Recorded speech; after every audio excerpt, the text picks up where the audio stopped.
దేవుడి మీదున్న భక్తి శ్రద్ధలతోని ప్రజలు ఒక నమ్మకం వేరు, మూఢనమ్మకం వేరు. మరి ఈ మూఢనమ్మకంతోనే ప్రాణాలు పోయే వరకు గూడా అంటే పీకల మీదకి తెచ్చుకుంటూ ఉన్నారు. ప్రాణాపాయ స్థితిలో పడుతూ ఉన్నారు.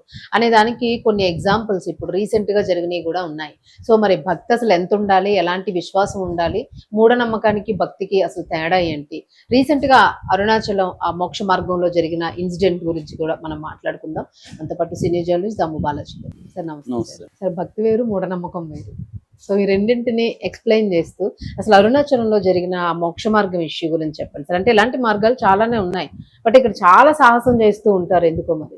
ఎట్లా తీసుకుంటారు? భక్తి, మూఢనమ్మకాలు, తర్వాత భక్తిని కూడా ఒక ఈవెంట్ లాగా మార్చేయడం. హ్మ్. హ్మ్. సో అంటే అదొక ఉత్సవం లాగా, ఈవెంట్ లాగా మార్చేయడం. భక్తి అనేది నిశ్శబ్దంగా, సైలెంట్ గా దేవుణ్ణి పూజించుకోవడానికి భక్తి అంటాం. హ్మ్. కానీ దాన్ని ఒక పెద్ద ఈవెంట్ లాగా, ఒక టూరిజం లాగా మార్చేయడం అనేది మనకు అన్ని చోట్ల ఉంది.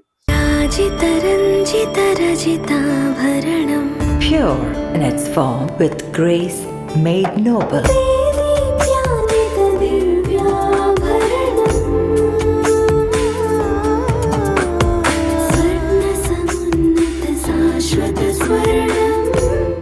మన సినీ నటి శ్రియశరణ్ గారి చేత ఈ రోజే గొప్ప ప్రారంభం.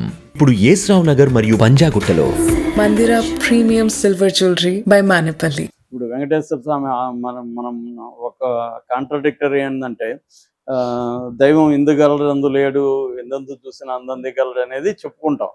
అట్లాంటప్పుడు మళ్ళీ ఒక ప్లేస్ లోకి ప్రతిసారి వెళ్ళి ఆ ప్లేస్ లో మళ్ళీ అక్కడ ఏమన్నా మనకు భక్తి ఉంటుందా? అక్కడ రికమెండేషన్లు లైన్ లో ఉండకుండా ముందుగా వెళ్ళిపోయి మేము వచ్చామని గర్వంగా చెప్పుకోవడం, మళ్ళీ మాకు అక్కడ పోతే అసలు 10 నిమిషాల్లో దర్శనం అయిపోయింది అని చెప్పడం. సో ఇదంతా ఏంటంటే వీళ్ళకి భక్తి కంటే కూడా వీళ్ళ పరపతిని చూపించుకోవడం, ఒక టూర్ లాగా చేయడం అలాగా. రెండోది ఏంటంటే తెలుగు వాళ్ళకు ఉండే లక్షణం ఏంటంటే ఎక్కడ పోయినా దాన్ని గబ్బు పట్టించడం అనేది వీళ్ళకి ఉన్న లక్షణం. అరుణాచలంలో కూడా నేను ఎప్పుడు పోలేదు, కానీ మా ఫ్రెండ్స్ వెళ్తుంటారు. ఒక ఫ్రెండ్ రెగ్యులర్గా ఎవరమంత వెళ్తాడు. ఆయన అడిగా నేను, ఏం సార్ పరిస్థితి అంటే, మన తెలుగు వాళ్ళు మామూలుగా లేదండి, అక్కడ విపరీతమైన గందరగోళం క్రియేట్ చేస్తారు.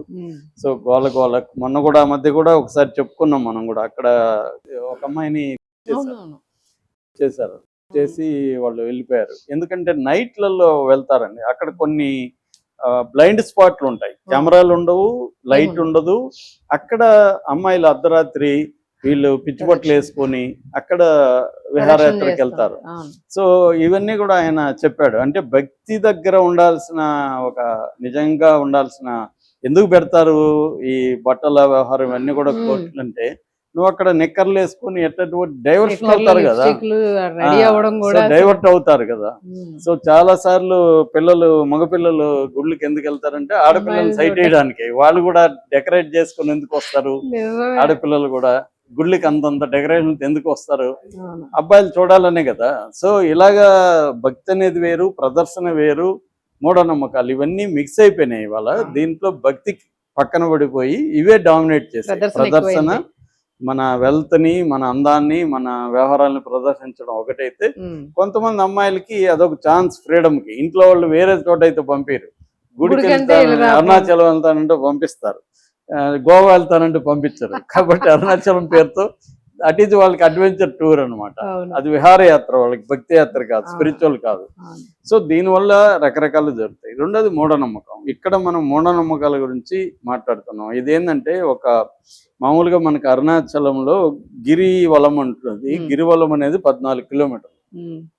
ఇందులో ఒక దగ్గర ఒక పిల్లయార్, ఇడుక్కు పిల్లయార్ అంటారు దాన్ని. ఇడుక్కు పిల్లయార్ అంటే వినాయకుడు కేవ్ ఉంది అక్కడ. ఆ కేవ్ లో మామూలుగా చాలా కేవ్స్ నేచురల్ గా ఫామ్ అయింటాయి, ఇది కూడా నేచురల్ ఫామ్ అయింది. ఆ కేవ్ లో నేరగా ఉంటది, 1 feet వైడ్, కొన్ని ఫీట్ల లెంగ్త్ ఉంటది. దాంట్లో నుంచి దూరితే మోక్షం వస్తుంది అని ఒక నమ్మకాన్ని క్రియేట్ అయింది. నిజానికి అరుణాచలంలో ఉన్నది రమణ మహర్షి. రమణ మహర్షి దేవుణ్ణి నమ్మడు. రమణ మహర్షి అద్వైతుడు. అద్వైతం అనేది దేవుణ్ణి నమ్మదు. అద్వైతం ఏం చెప్తుందంటే జీవుడు, జగత్తు, ఈశ్వరుడు మూడు కూడా మిథ్య అని చెప్తుంది. అంటే జీవ జగదీశ్వరులు మిథ్య, జీవము లేదు, జగత్తు లేదు, ఈశ్వరుడు లేదని చెప్పేది అద్వైతం. అంటే దేవుణ్ణి ఒప్పుకోదు, అది పరమాత్మ ఉందని చెప్తుంది. Super conscious is not God. Super conscious అనేది పరమ చైతన్యం. ఆ చైతన్యం మాత్రమే సత్యము, జీవ జగదీశ్వరుడు మిత్ అనేది అద్వైతం చెప్పేది. ఆ అద్వైతాన్ని ఈయన ఇచ్చేస్తాడు ఎవరు, రమణ మహర్షి. సో ఆయన దీన్ని ఎవరు ఫాలో గారు ఇలా మళ్ళీ ఆ పేరుతో వీళ్ళు మూఢనమ్మకాలని చేస్తారు. సో ఈ రంధ్రం గుండా వెళ్ళాలి, వెళ్ళేయడానికి సన్నగా బక్కగా ఉండేవాళ్ళు, కొంత ఫిట్నెస్ ఉండేవాళ్ళు వెళ్తే పర్లేదు, ఫ్లెక్సిబిలిటీ ఉన్న వాళ్ళు వెళ్తే పర్లేదు. కొద్దిగా లావుగా ఉండి కొంచెం హెల్త్ ఇష్యూస్ ఉండి అలవాటు లేని వాళ్ళు వెళ్ళారనుకో అక్కడ ఏమవుతుందంటే ఇరుక్కుపోతారు.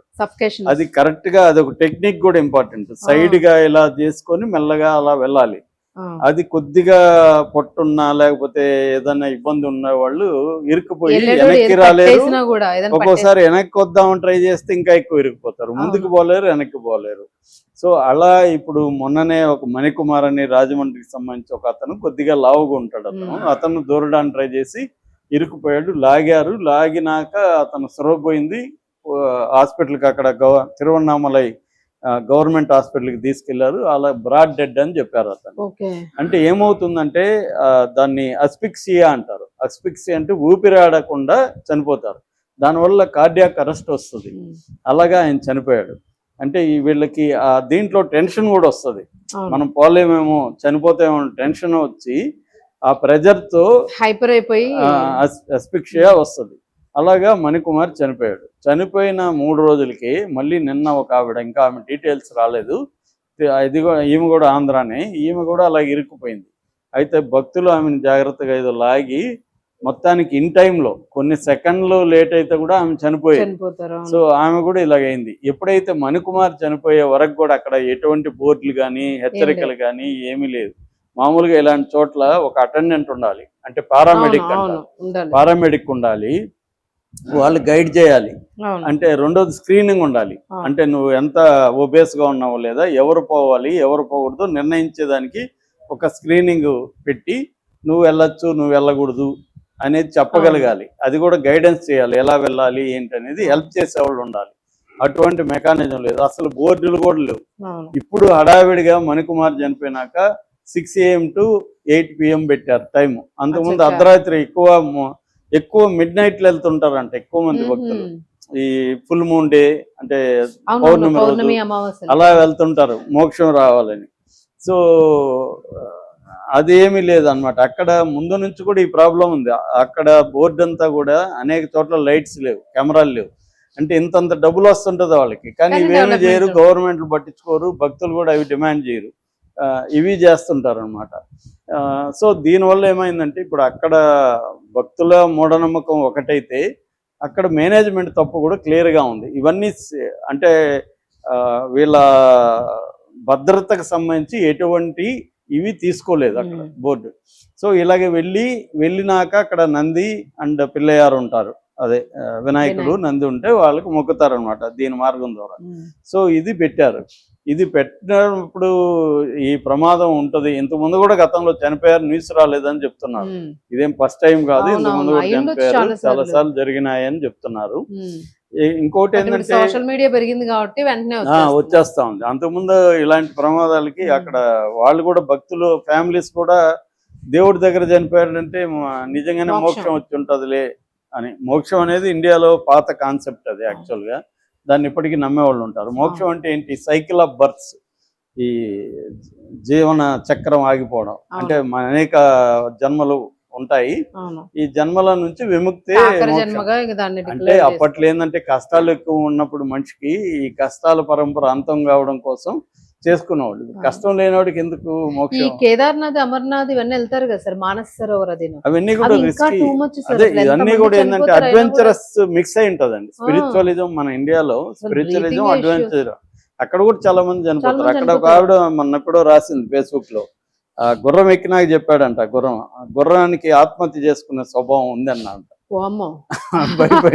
అంటే గుర్రాలు కూడా వాటికి మానసికంగా ఇబ్బందులు అయ్యి దూకేస్తాయంట. అలాంటిది ఉందండి గుర్రానికి జాగ్రత్త అన్నంట. ఎక్కినాక చెప్పాడు నేనేం చేయాలని ఆమె రాసింది, టెన్షన్ తో వెళ్ళాను. ఇలాంటివి ఉంటాయన్నమాట. అంటే చాలా మంది ఇప్పుడు అక్కడ మొన్న మా ఫ్రెండ్ వాళ్ళ కొడుకు ఇలాగే వెళ్ళి అక్కడ చనిపోయాడు. అయ్యో. చనిపోతే అతన్ని తీసుకురాలి, శవం కూడా తీసుకురాలి. ఉమ్, అది పుణ్యం కదా అక్కడ చనిపోవడం అని. ఇంకా అక్కడే దాన సంస్కారాలు. ఆడేం చేయలేదు, వదిలేశారు అంతే. అక్కడ లోకల్ వాళ్ళు ఏం చేశారో మనకి తెలియదు. అవును. వీళ్ళు వెళ్ళలేదు, ఇక్కడే ఏదో చేసుకున్నారు. ఇలాగా ఈ మధ్య కూడా చదివినాను, అలాగా చనిపోతే ఇక్కడ వదిలేస్తారు అన్నమాట. ఎందుకంటే అక్కడ చనిపోవడం పుణ్యం అని అదొక నమ్మకం. సో ఇలాగా సరే, మనం భక్తిని ప్రశ్నించట్లేదు, నమ్మకాలను కూడా నేను ప్రశ్నించట్లేదు. అవును. దానికి తగిన భద్రత కూడా ఏర్పాటు చేయాల్సిన అవసరం ఉంది. భక్తులు కూడా మనం వెళ్ళగలమా లేమా అని ఆలోచించుకోవాలి. నువ్వు అలా నిజంగా మోక్షం కావాలనుకున్నప్పుడు కొన్ని నెలలు ఎక్సర్సైజ్ చేసి తగ్గించు, డైటింగ్ చేసి తగ్గించి మళ్ళీ వెళ్ళు. నువ్వు అంతే. చచ్చిపోతే అక్కడ చనిపోవడం మోక్షం ఏమన్నా అది అక్కడ కూడా అలా బ్యాడ్ నేమే కదా సార్, పదే పదే చనిపోతున్నారు అనుకోండి. అవును, రేపు క్లోజ్ చేస్తారు అది కూడా. రేపు ఇప్పుడు దీని మీద ఇప్పుడు తీవ్ర విమర్శలు వస్తున్నాయి. అవును, ఖచ్చితంగా ఇది ఇంటర్నేషనల్ మీడియా కూడా వెళ్తుంది, ఎందుకంటే అరుణాచలం వెరీ పాపులర్. అవును. కాబట్టి ఖచ్చితంగా రేపు విజయ్ గవర్నమెంట్ ఉంది అక్కడ, సో క్లోజ్ చేసినా చేస్తారు. ఎందుకంటే లోకల్ వాళ్ళకి చాలా కోపం ఉంటుంది మన తెలుగు వాళ్ళ మీద, అవును. అక్కడ ఉన్న తమిళ వాళ్ళు. ఎందుకంటే వీళ్ళు వచ్చి ఇక్కడ మొత్తం గందరగోళం చేస్తారు అని చెప్పి కోపం ఉందంట. సో ఇది ఇప్పుడు తెలుగు వాళ్ళే ఇద్దరు చనిపోయిన అతను తెలుగు ఆమె, తెలుగు అతనే మణికుమారు, ఈమె కూడా తెలుగు ఆవిడే. సో ఏమవుతుందో చూడాలి. Thank you.